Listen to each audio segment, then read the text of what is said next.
conseils que nous avons prévus ce matin et laisse que le déroulement du service soit tout simplement harmonieux. Bénis ta parole dans nos cœurs et console-nous d'une façon et de l'autre au nom de Jésus-Christ. Amen. Amen. Veuillez vous asseoir. Et il y a des places à l'intérieur. Faites tout pour faire asseoir les gens à l'intérieur. Parce qu'à l'extérieur, il y a beaucoup de distractions. J'ai déjà remarqué des gens en train de causer à l'extérieur, alors que la parole est en train d'être prêchée. Donc soyez souple de ce côté-là. Mettez les gens à l'intérieur. C'est quand à l'intérieur c'est plein, c'est alors que vous allez disposer les autres choses. C'est ça, il faut respecter cet ordre-là.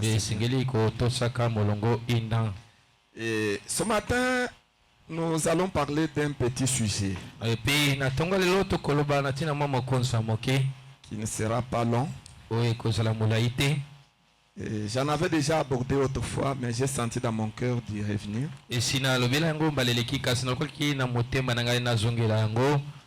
Et ça concerne l'unité du peuple avec Dieu.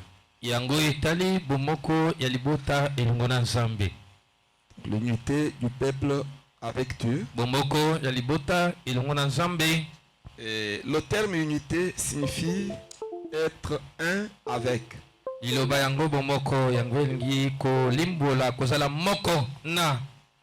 Être uni. Et c'est l'unité qui fait la force. C'est par exemple d'une famille. Une famille correcte, qui est bonne, qui est noble, obéissante. Ils sont un l'un et l'autre. Et si dans la famille quelque chose sépare les gens, la famille est brisée quelque part.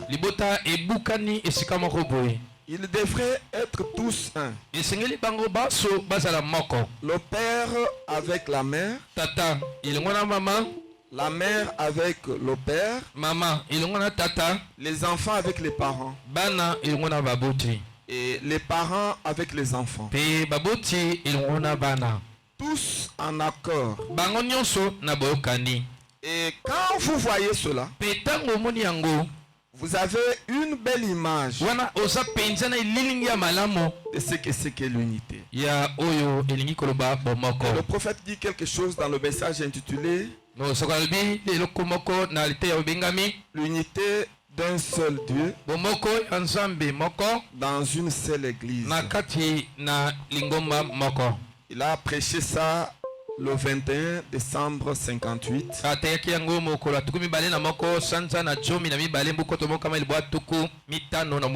Et puis nous allons lire le paragraphe 22 pour voir comment le prophète essaye de parler de l'unité. Parce que l'unité, c'est ce qui fait la force. Vous voyez? C'est pourquoi les Belges, dans leur sagesse, ils ont dit que l'union fait la force. C'est un rapport aussi avec la parole. Et le prophète dit ceci. Et quand les hommes sont unis, ils peuvent réaliser de grandes choses. Vous voyez, même dans le foyer, c'est quand vous êtes unis.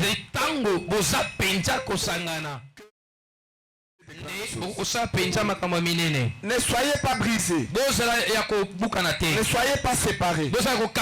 Sinon vous allez réaliser des choses.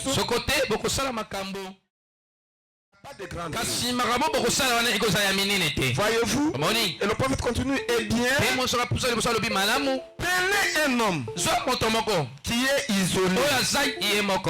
Ses capacités restent limitées à celles d'un seul homme. Voyez? Parce qu'il est isolé.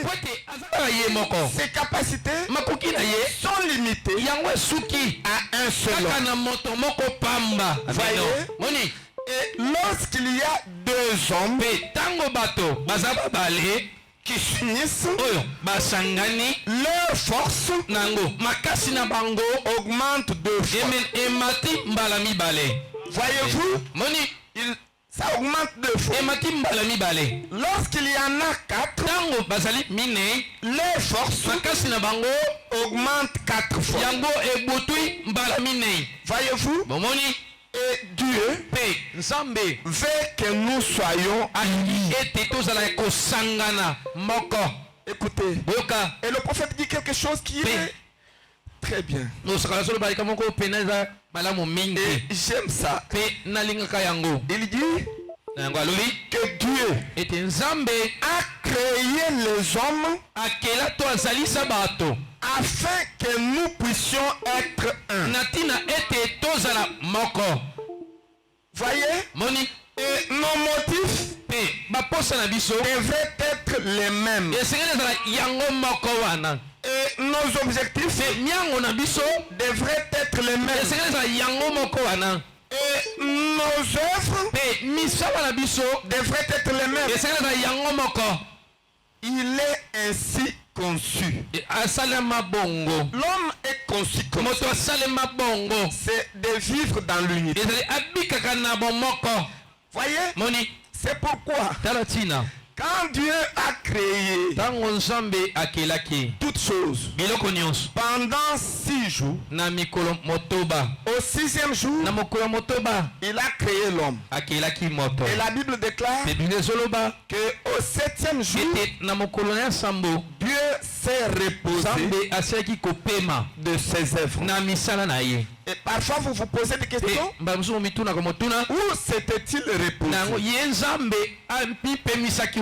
Écoutez, peuple de Dieu. Le repos de Dieu s'est fait à l'intérieur du cœur de l'homme.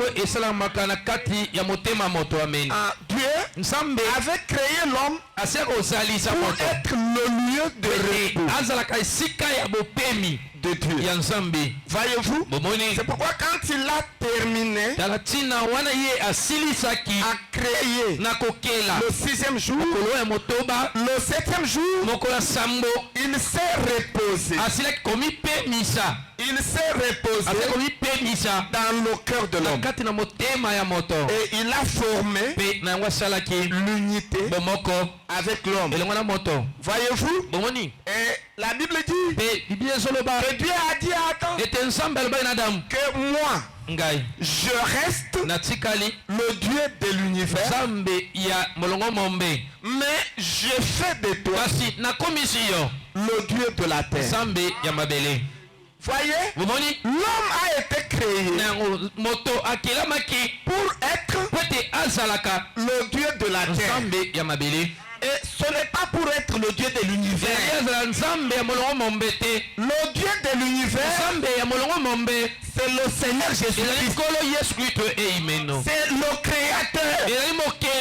L'homme a été créé pour être le Dieu de la terre. Voyez-vous, que la terre, c'est le domaine de Dieu. Je voudrais dire de l'homme. Voyez-vous, mais l'univers, c'est le domaine de Dieu. Le ciel, c'est le domaine de Dieu. Le domaine de l'homme, c'est la terre. Voyez, et il a placé l'homme là. Mais l'homme ne pouvait pas dominer tout en étant seul. Non, puisque on ne peut pas être fort tout en étant isolé.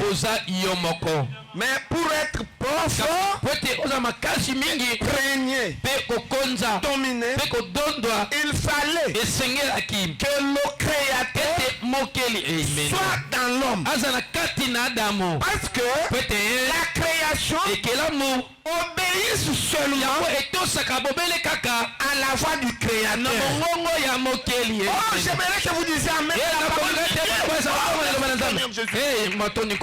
Toutefois, un homme déclare quelque chose et que la création obéit. Ce n'est pas l'homme, mais c'est Dieu à travers de cet homme. Ce n'est pas Josué qui a arrêté le soleil, c'est Dieu qui a arrêté le soleil, mais à travers de Josué. Ce n'est pas Moïse qui a créé les mouches, mais c'était Dieu à travers de Moïse. Écoutez, ce n'est pas Frère Branham qui a créé les écueils, mais c'est Dieu à travers de Frère Branham. La création, il n'y a que Dieu lui-même qui le fait. Voyez, il le fait. Mais il a son partenaire fidèle avec qui il s'associe pour faire les choses. Et son partenaire, c'est l'homme. N'est-ce pas, frère Chichi? L'homme et Dieu, son partenaire. Voyez-vous? Parce qu'il y a des choses que Dieu ne peut pas faire à moins que l'homme lui prête le corps pour le faire. Voyez? C'est pourquoi Frère Branham a déclaré dans le message intitulé Apocalypse, livre des symboles.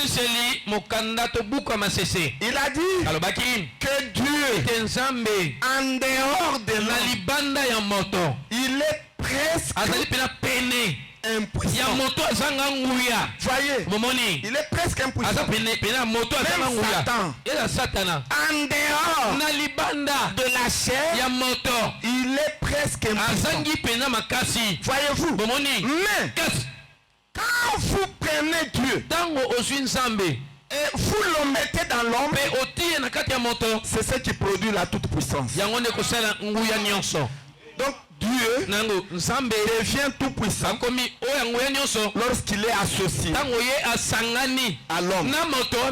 Et Branham dit aussi, à ce moment-là, l'homme aussi devient tout puissant. Pourquoi? Parce qu'il est associé à Dieu. Donc vous seul, de manière isolée, vous n'avez pas la toute puissance. Mais la toute puissance, c'est quand vous entrez dans l'unité avec Dieu. Cela fera de vous le gouverneur de la terre. Oh, je me sens religieux. Je peux voir William Branham un jour, alors qu'il revenait du nord des États-Unis, et il était fatigué. Puisqu'il prêchait, les gens ne suivaient pas. Il faisait l'autre chose. Ne fumez pas. Les gens fumaient. Ne portez pas de choses. Les gens portaient des choses. Il rejetait son évangile. Et d'autres ne croyaient même pas qu'il était un serviteur de Dieu. Et puis il était découragé. Il était dans sa voiture. Et puis il était derrière. Il n'avait pas la force de conduire. Tellement qu'il était découragé. Maintenant c'est Billy Paul qui conduit. Maintenant il a commencé à se dire derrière, oh Seigneur, je suis fatigué, j'ai prêché, les gens ne croient pas, je suis découragé, je suis en train de rentrer, je dois démissionner, il faut que je rentre à la fonction publique et travailler pour l'État. L'évangélisation, c'est casse-tête, casse-ménage. Je dois abandonner. Je suis vraiment découragé. Et il parlait comme ça au Seigneur. Et puis, soudainement, l'ange lui s'est mis à lui parler. Il a entendu la voix lui dire, Branham, pourquoi tu te soucies comme ça? Pourquoi tu te poses beaucoup de questions comme ça? Arrête-toi. yo telema. Et puis il a dit à Billy Paul, arrête la voiture. Et Billy Paul a arrêté la voiture. Maintenant, l'ange lui a dit, regarde à droite. Il a regardé à droite. Il a dit, qu'est-ce que tu vois? Il a dit, je vois la montagne. Il y a la montagne. Est-ce que tu connais le nom de cette montagne? Il dit oui. C'est une montagne connue. De la montagne d'Elima. Tu connais ça? Il a dit, compte un peu. Il y a combien de pics? Et Branham a regardé. Il a dit, il y a 3 pics. Ah oui, tu as raison. Il y a 3 grands pics. N'est-ce pas, il y a 3 grands pics. Il a dit, compte. Sur chaque grand pic, tu découvriras des petits pics. Et compte-le. Et Frère Branham a commencé à compter. Il compte sur le premier pic. Il y avait 7 pics. Et il compte le deuxième pic. Il y avait 7 pics. Il compte le troisième pic. Il y avait 7 pics. Il a dit à l'ange, non, il y a 7 pics. Et il lui a dit que tu as combien de noms? Il a dit, j'ai 3 noms. Et lesquels? Il a dit William, Marion, Branham. Maintenant il lui a dit, est-ce que tu as déjà compté les lettres de ton nom? Dans le nom William, il y a combien de lettres? Sambo. Dans le nom Marion, il y a combien de lettres? 7. Dans le nom Branham, il y a combien de lettres? 7. Sambo. Maintenant là, je lui ai dit, ton nom est écrit sur cette montagne. Alléluia. Il lui a dit, toutefois, que tu seras découragé. Tu prêches, les gens ne t'écoutent pas. Tu apportes le message, les gens rejettent le message. Toutefois que les gens vont t'injurier, ils vont t'appeler Belzéboul, ils vont t'appeler ceci ou cela. Quand tu seras découragé, reviens jusqu'à ce lieu et regarde la montagne de Lima. Le courage viendra. Oh, je me sens religieux. Je me sens religieux. Et les frères qui adorent Frère Branham, ils prennent ça. Vous voyez? Il faut adorer. Écoutez, le nom de Frère Branham a été gravé où? Sur la montagne, sur la terre. Pourquoi? Parce que la terre est le domaine de l'homme. Écoutez, cet homme est le gouverneur de la terre. Ce n'est pas le gouverneur de l'univers. Le gouverneur de l'univers, voilà, c'est le Seigneur Jésus-Christ. Et quand il a terminé son travail de médiation, il est rentré à ce qu'il était. Et sur la terre, il a placé des hommes. Et Dieu et les hommes sont devenus un. Le frère Branham dit, Dieu et l'homme étaient un là-bas en Jésus pour ouvrir la porte afin que Dieu et l'homme deviennent un ici dans Branham. Écoutez, peuple de Dieu, nous n'avons pas honte de vous dire, Jésus-Christ est mort mort sur la croix pour que vous et moi nous devenions des dieux. Et la première personne à devenir le Dieu de la terre, c'est Branham. C'est pourquoi son nom est gravé sur la montagne de Lima et son visage dans le rocher. Qu'est-ce que c'est que ça? C'est le gouverneur de la terre. Il est le gouverneur de la terre. Il est la première personne à recevoir cette unité avec Dieu. Alléluia. Cela s'est passé où? Sur la montagne du soleil couchant. Alléluia. À l'ouest. Alléluia. Là où le soleil se couche. C'est là que Dieu et l'homme sont redevenus un.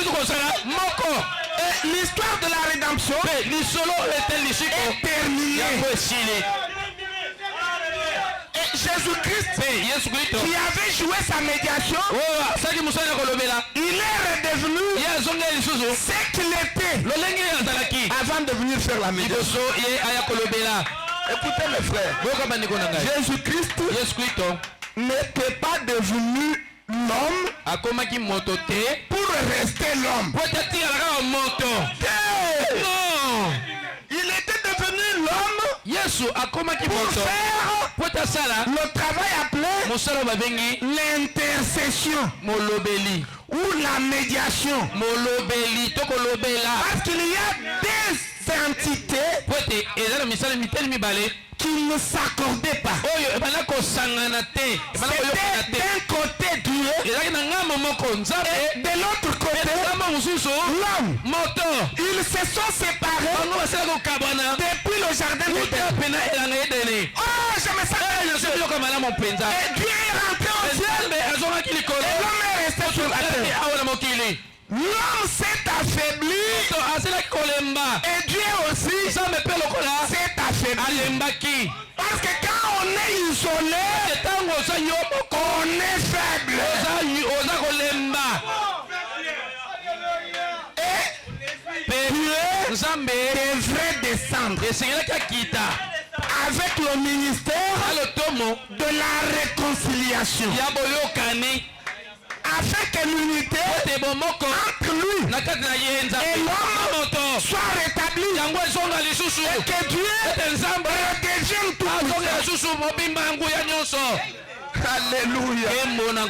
Voyez, et pour ce faire, il n'y avait personne qui pouvait le faire. Il n'y avait personne. Personne au ciel. Et les anges ne pouvaient pas le faire. Et sur la terre, toute la race d'Adam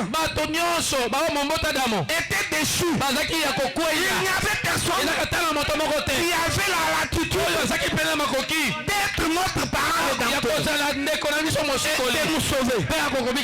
Alors Dieu, comme il nous aime, il voulait résoudre ce problème. Maintenant, il a créé une brèche, un ministère de réconciliation. Et pour ce faire, il a quitté ce qu'il était et il est descendu. Il est descendu et il est devenu un homme. C'est ça descendre. Écoutez mes frères, quand la Bible dit que Dieu est monté, Jésus est monté, Jésus est descendu, ce n'est pas le mouvement de haut en bas ou de bas en haut. Non, monter et descendre, ça veut dire tout simplement c'est transformer. C'est transformé. Alléluia. De ce qu'on est à ce qu'on devient. message religieux. Oh, ça veut dire tout simplement que Dieu s'était transformé de l'esprit. Il est devenu le logos. Et du logos, il est devenu l'homme. C'est ça descendre. Et monter.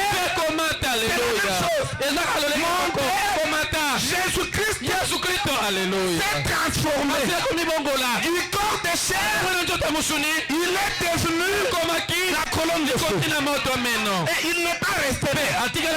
Puisque le trône d'intercession, ce n'est pas la colonne de feu. Branham dit que le trône d'intercession, c'est l'esprit. Alors il devrait monter encore. Et Branham dit il est monté de la colonne de feu. Il est redevenu invisible. Il est redevenu invisible. C'est ça monter. C'est ça monter. C'est ça descendre. La Bible, c'est un livre des mystères. C'est spirituellement qu'on en juge. N'ayez pas la compréhension des témoins de Jéhovah ou la compréhension des catholiques. Mais ayez la compréhension du message. Aujourd'hui, cette Bible est devenue une nouvelle Bible. Nous avons la révélation de cette Bible sous la forme des brochures et des bandes. Écoutez, et nous comprenons mieux les choses de Dieu. Voyez, c'est ça monter, c'est ça descendre. Et Branham utilise des termes énomorphés et kénos. C'est se transformer. Et kénos, c'est s'incarner. Alléluia. Ici, ce n'était pas ici, c'est la transformation. Dieu, qui était la colonne de feu, s'est transformé. Il est devenu un mort. Mais autant qu'il soit, c'est les deux. Il y a la transformation et il y a le kénos. Alléluia. Oh, Dieu se transforme d'abord et il se kénos. Après s'être kénosé, nous recevons un homme qui est devenu un avec Dieu. Et Dieu lui dit, non, tu dois faire l'expérience pour savoir que tu n'es plus seul. Alors va chercher les écureuils. Et la personne va chercher les écureuils. Dans la période qui n'était pas la période écoutez, et dans cette forêt là, il n'y avait pas d'arbrisseau où les écureuils se promènent. Et il n'y avait que des sycomores. Et jamais les écureuils ne se promènent sur les sycomores. Mais il arrive là-bas. Oh, j'ai besoin des écureuils. Et la parole lui dit, prononce la parole. Alléluia. Prononce la parole. Il vient rentrer maintenant. Tu es venu chercher quoi? Les écureuils. Mais je ne les vois pas. Mais prononce la parole. Crée-le.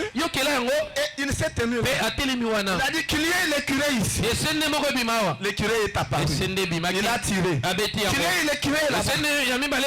L'écureuil est arrivé. Il a tiré. Il voulait partir. Non, tu en avais demandé toi. Et il rentre encore. Qu'il y ait l'écureuil ici. Et puis il a tiré. Il a transporté ses écureuils. Vous pensez qu'il avait faim pour aller manger ses écureuils? Non, c'est Dieu qui nous montre que la divinité de l'univers et la divinité de la terre sont mises ensemble. Et si la divinité de la terre prononce la parole, la divinité de l'univers accomplit la chose. Et ça ne s'arrête pas avec Frère Branham. Mais cela est valable avec chacun de vous. Ce matin ici, créer les choses. Écoutez, nous ne sommes plus dans le temps de Paul et d'Irénée où nous devions être des martyrs. Branham dit, dans notre âge, pas question de martyrs. Écoutez, la parole est en vous. Créez. Vous avez besoin d'une bonne santé. Créez la bonne santé. La parole. Prononcez la parole. Vous avez besoin de l'argent. Prononcez la parole. Ayez l'argent.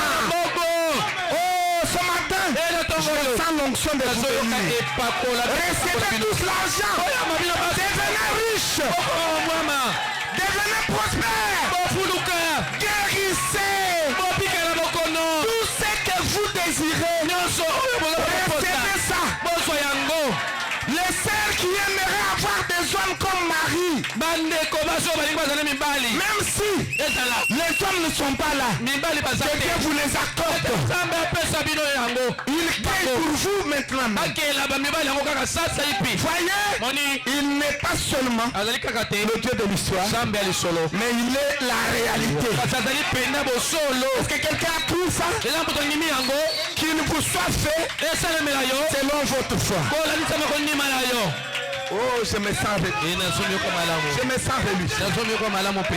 Je me sens rélu. Peuple de Dieu, vous n'êtes pas des hommes comme les autres. Vous mourrez comme les hommes, mais en réalité, vous êtes les dieux de la terre. Vous êtes les gouverneurs de la terre. Le premier à gouverner, c'est Branham.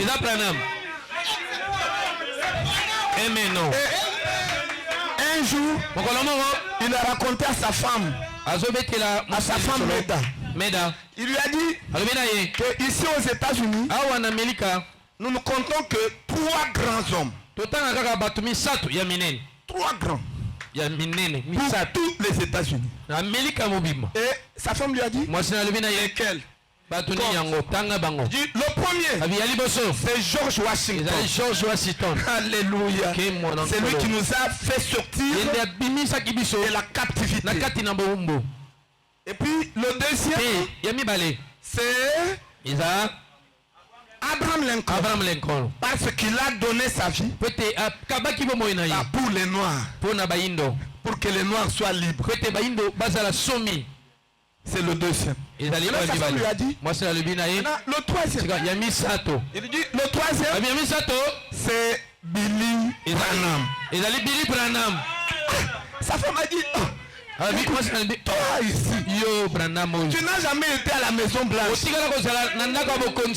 comment tu peux être grand? Tous ceux que tu as cités là, ce sont les présidents des États-Unis. Mais toi tu n'as jamais dirigé les États-Unis. Mais comment tu peux être comparé? Meda n'avait pas compris que Branham était plus qu'Abraham Lincoln, plus que George Washington. Parce que Branham, son nom est écrit dans la nature. Mais le nom de George Washington n'était pas écrit dans la nature. Le visage de Branham gravé dans la nature. Et puis ça n'a pas fait longtemps. On a pris le visage du prophète avec l'être surnaturel sur ta tête. On a apporté ça. On a mis dans le grand musée Washington DC. Et Branham pouvait dire, regarde, Maintenant, à côté de qui? À côté des présidents des États-Unis. Là où vous trouvez Washington, à côté on a mis la photo de Branham. Est-ce qu'il a déjà dirigé les États-Unis? Non. Mais parce que, alléluia, Dieu est en train en lui. Et Dieu a fait de lui le Dieu de la terre. Et ce qu'il a fait avec Branham, c'est ce qu'il fait avec nous. C'est pourquoi la Bible dit que la chose entière, c'est Christ en vous, l'espérance de la gloire. C'est quand Christ entre en vous. Lui est le Dieu de l'univers. Maintenant vous êtes le Dieu de la terre. C'est le Dieu de l'univers qui vous appuie, qui vous donne la force. C'est pourquoi la Bible dit que celui qui est en vous, il est plus fort que celui qui est dans le monde. Qui est en nous? C'est Christ, le Dieu de l'univers. C'est le Seigneur Jésus-Christ. Et quand on adore pas Adam. Adam n'a pas été créé pour être adoré. Il faut adorer seulement le Dieu de l'univers, qui est le Seigneur Jésus-Christ. Lui et lui seul. Point barre.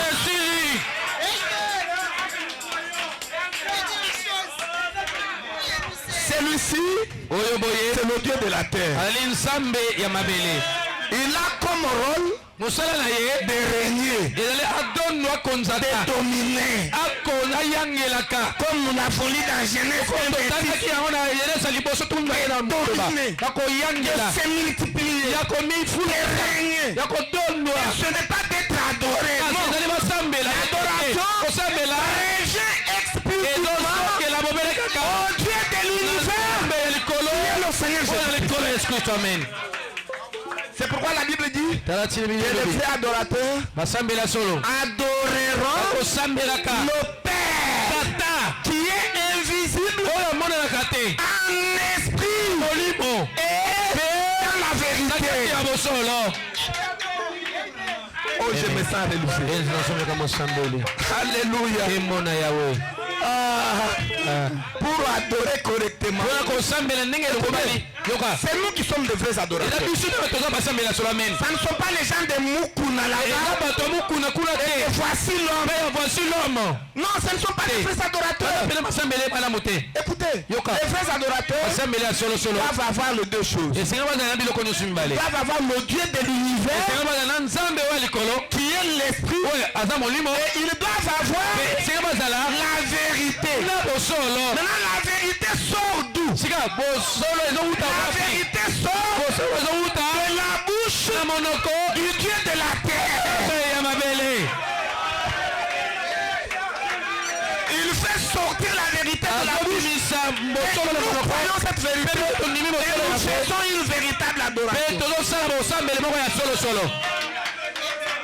Parce que le prophète dit que Dieu, le Dieu de l'univers, a créé l'homme pour que l'homme puisse exprimer ses paroles ou ses pensées sous forme de paroles. Voyez? Et c'est ce qui se passe. Parce que la vérité aujourd'hui, c'est le message. Vous avez Jésus-Christ plus le message de Branham, alors vous devenez complet. Vous êtes un adorateur que le Père recherche. Mais vous avez Christ, la vérité, mais le message, vous le jetez. Comme Yves Kalombo, vous devenez un faux un adorateur faux. Et Dieu ne vous connaît plus. Rejetez seulement le message. C'est fini. Vous avez rejeté la vérité. Branham dit que ce que je vous prêche, c'est ça la vérité. Et prenez la vérité plus l'esprit et adorez. Ah, je me sens bien. Est-ce que quelqu'un se sent aussi bien? Est-ce que vous vous sentez bien, n'est-ce pas? Et cela est valable pour nous tous.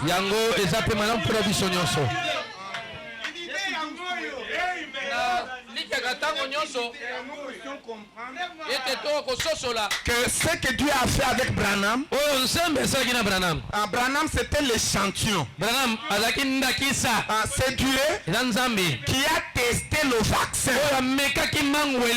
dans Branham. Et il a testé, il a trouvé que ça marche. Et il a compris que ça va marcher avec les autres. Et aujourd'hui, nous recevons le même vaccin que Branham.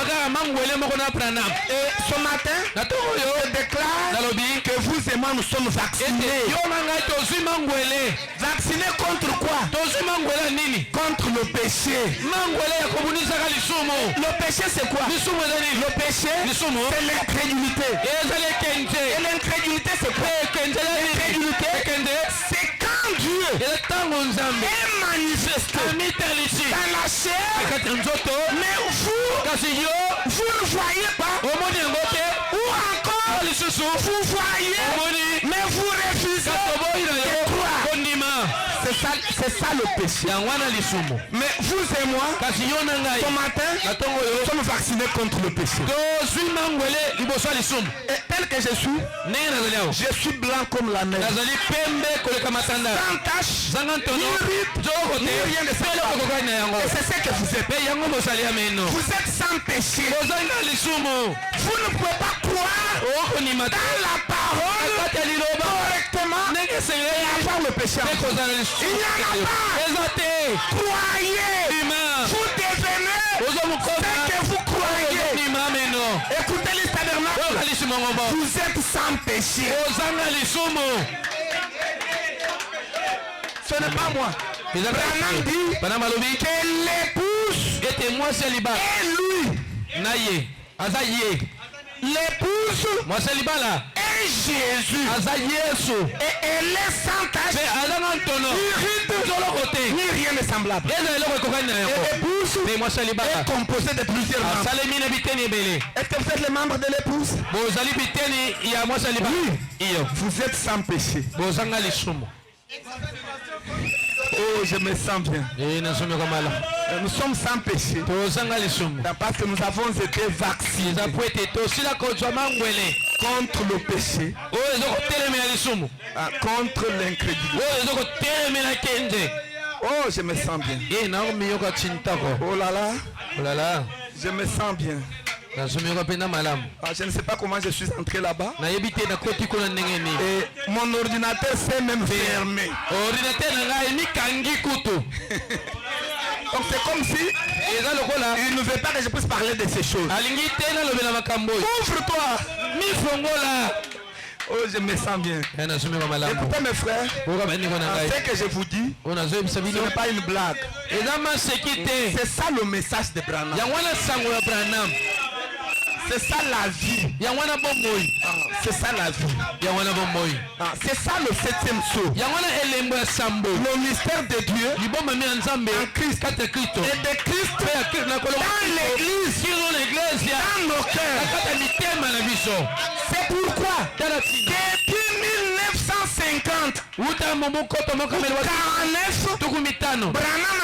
a dit que le Dieu que nous devons adorer doit se trouver dans nos cœurs. Vous devez adorer le Dieu pas sur la photo, mais dans nos cœurs. Sur la photo, l'exemple. Voyez, c'est celui qui a été vacciné en premier. Ce sont les prémices. Les prémices de la moisson. Nous autres, nous devons atteindre la même station. C'est pourquoi Frère Abraham a prêché le message. La stature d'un homme parfait. Il dit, vous et moi, nous devons tendre vers la perfection. Et la première chose, il faut chasser le péché. Par quoi? Par la foi. C'est ça la première pierre. Par la foi qui a été transmise une fois pour toutes à l'église. Quelqu'un croit ça? Est-ce que vous croyez ça? C'est ça la pierre angulaire qui est devenue la principale de la pierre de fête. Elle n'est pas restée dans le ciel d'Arizona. Elle a été engloutie par cet homme et ramenée parmi nous. Et quand nous suivons celui-ci, la même pierre entre nous. C'est pourquoi Abraham a dit que ceux qui désirent recevoir la plénitude de Dieu devront suivre le messager, tout comme le messager a suivi Christ dans sa parole. Et ce matin, je suis parmi ces gens. Et que vous aussi, vous voulez suivre le messager, vous voulez recevoir la divinité, suivez Branham. Amen. En suivant Branham, la divinité entre en fait. Je sais que ça scandalise beaucoup de gens. Du temps de Paul, le Saint-Esprit sortait de Paul vers les gens.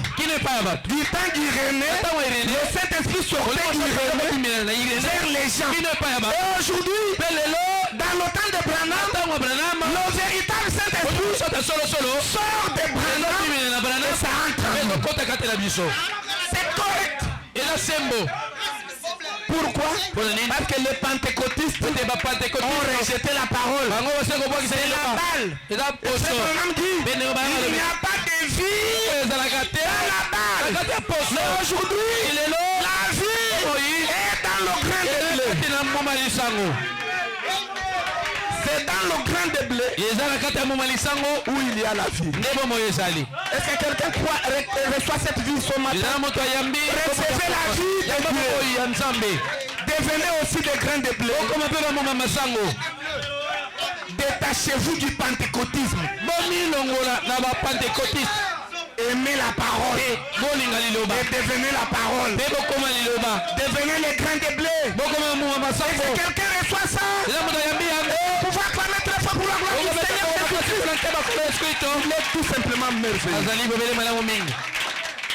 Voyez, j'aime ça. J'aime ça parce que c'est ce que la nature attend. Vous savez, Paul a dit dans Éphésiens, la nature gémit et soupire attendant la manifestation des fils de Dieu. Écoutez, Branham explique que un fils de Dieu, c'est un homme à l'intérieur duquel Dieu a. Vous ne deviendrez pas un fils de Dieu sans la divinité en vous. Non. C'est la divinité en vous qui fait de vous un fils de Dieu ou une fille de Dieu. Et vous adorez cette divinité là. C'est ça le Christ. Voyez, c'est ça le Christ, le Dieu de l'univers.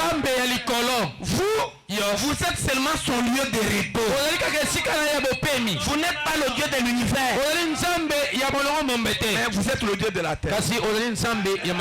Régnez sur la terre. Si quelque chose ne marche pas sur la terre, réclamez. Ça va bien marcher. Amen. Et quand vous réclamez, n'hésitez pas. vous verrez la gloire de Dieu. Ça va se faire. Oh, est-ce que quelqu'un croit? Ah, je me sens bien. L'unité, c'est terrible. Hein? Oh, merci Seigneur. Je ne savais même pas que Dieu allait vous parler de ça. Je comprends que c'est vous qui m'avez poussé à prêcher. Parce que Branham dit que le prédicateur prêche en fonction de l'expectative. Donc les attentes qu'il y a dans le cœur de quoi. Je comprends que vos cœurs réclament le 7e saut. Qui est notre message. Vous savez, chaque serviteur de Dieu, chaque messager est un sceau. Paul, premier sceau. Irénée, deuxième sceau. Martin, troisième sceau. Colomba, quatrième sceau. Luther, cinquième sceau. Wesley, sixième sceau. Et Branham, c'est le 7e sceau. Ce n'est pas moi, c'est Branham qui le dit. Que chaque messager est un sceau. Un sceau. Vous croyez encore ça? En tout cas, que Dieu vous bénisse. Vous avez l'avidité. Vous aimez manger les choses très élevées. N'est-ce pas, frère Titi? Les choses très élevées. Donc, je comprends que vous êtes des aigles. Que vous aimez les altitudes. Et non seulement cela. Je comprends aussi que vous êtes les oiseaux très haut. Et les poissons argentés. Les poissons à cette couleur de l'arc-en-ciel. C'est ce que vous êtes. Donc vous aimez la profondeur. Et c'est bien. Et ce sont les caractéristiques des fils de Dieu. En tout cas, que Dieu vous bénisse. Que Dieu vous bénisse. Que Dieu vous bénisse. Oh là là. Oh. Je suis vraiment reconnaissant au Seigneur pour cette avidité que vous avez de la parole de Dieu. Ça nous a fait sortir du sujet. En fait, de ce que nous avons préparé. Mais néanmoins, nous sommes restés dans le sujet. Parce que nous parlons de l'unité. Puisque Dieu était un avec Adam. Et aujourd'hui, Dieu est un avec Branham. C'est pourquoi il est Adam restauré. Et ce matin, le même Dieu est un avec nous. Avec chacun de vous. Nous devenons aussi des Adam restaurés. C'est ça l'unité. C'est ça l'unité. Ah, que Dieu bénisse. Oh là là. Que Dieu bénisse sa parole. Et Frère Branham dit dans la prédication intitulée l'unité d'un seul Dieu.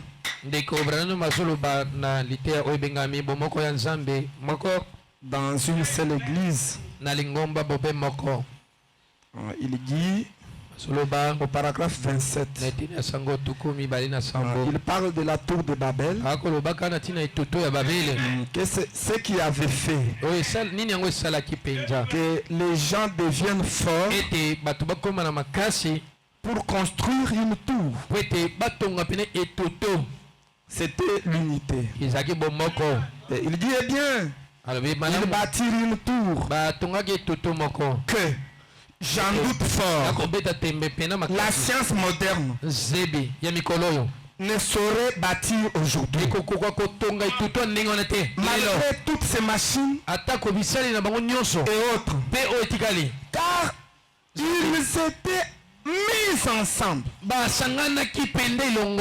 Ils avaient fait cette tour parce qu'ils étaient mis ensemble.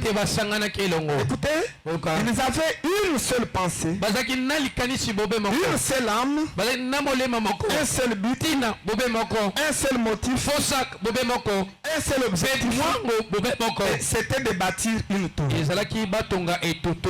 tour tellement élevée que si Dieu entreprenait de le détruire encore une fois, il monterait au ciel avec lui. Et il n'y aurait pas moyen qu'il l'empêche. Ou plutôt que Dieu les empêche de faire ce qu'ils avaient résolu. Nous voyons qu'après, ils s'organisèrent et nous les retrouvons complètement en dehors de la volonté de Dieu. Donc si vous voulez rester fort, restez dans l'unité. Soyez unis. C'est ça le conseil que je vous donne. En tant que l'église locale. Soyez unis. Et soyez dans l'unité. C'est ce qui fait la force de l'église. Et le prophète dit dans le message intitulé l'unité d'un seul Dieu dans une seule église. Là où nous sommes au paragraphe 33. Il dit prenez un bon mécanisme comme celui de la montre. Si chaque pièce de ce mécanisme travaille en harmonie, il indiquera correctement l'heure. Mais dès que les pièces sont désarticulées, l'une dans ce sens et l'autre dans l'autre sens, il n'indiquera pas l'heure. Peu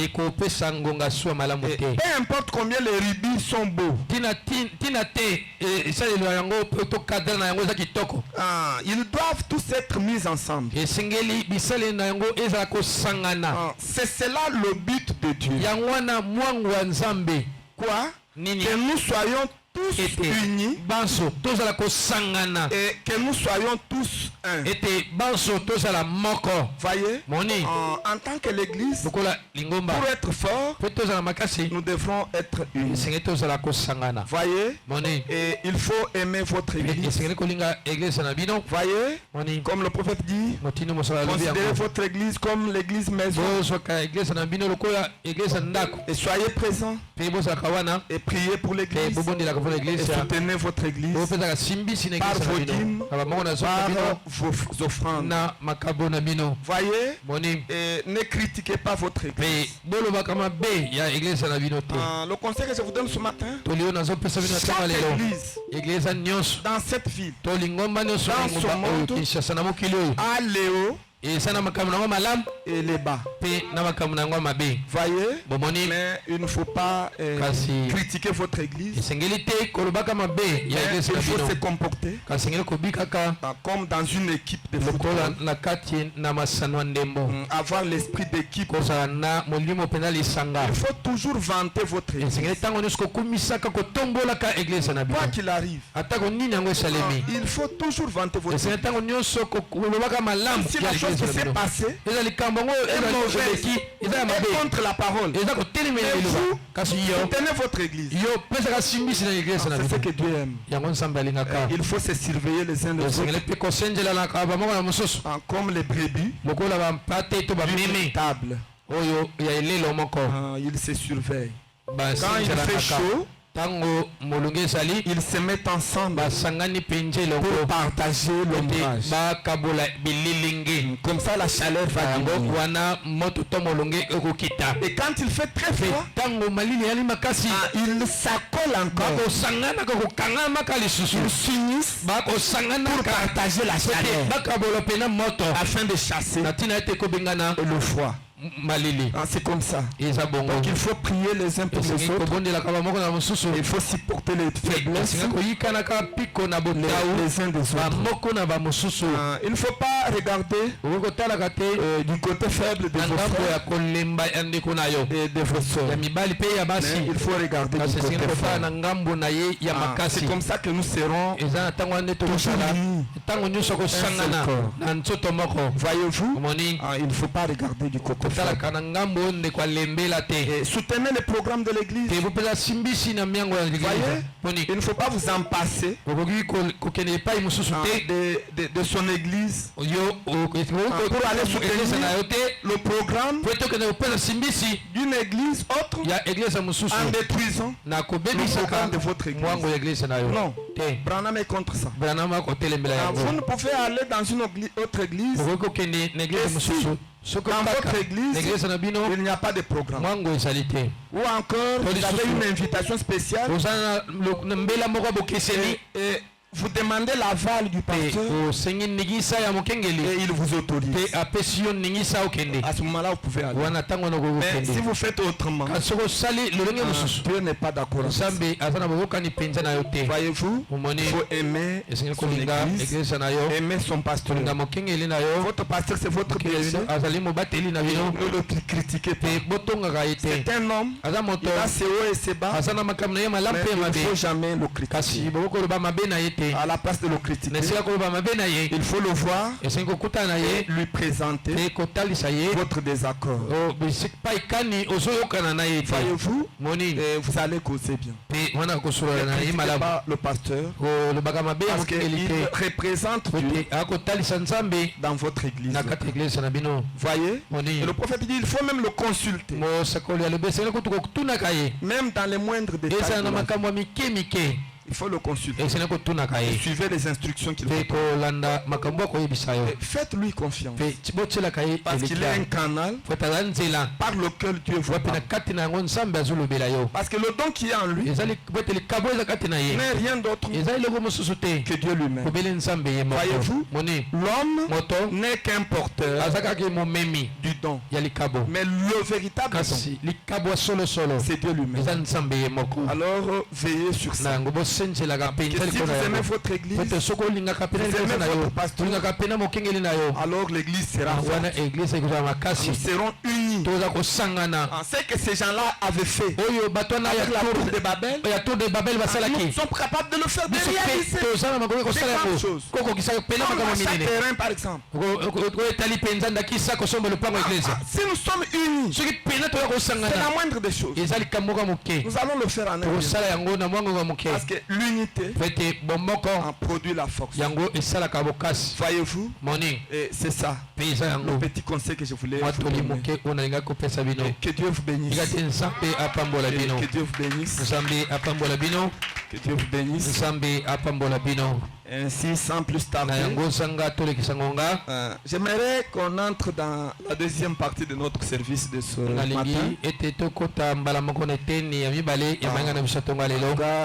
Je tenais vraiment à remercier, à présenter mes remerciements aux serviteurs de Dieu qui ont travaillé avec moi.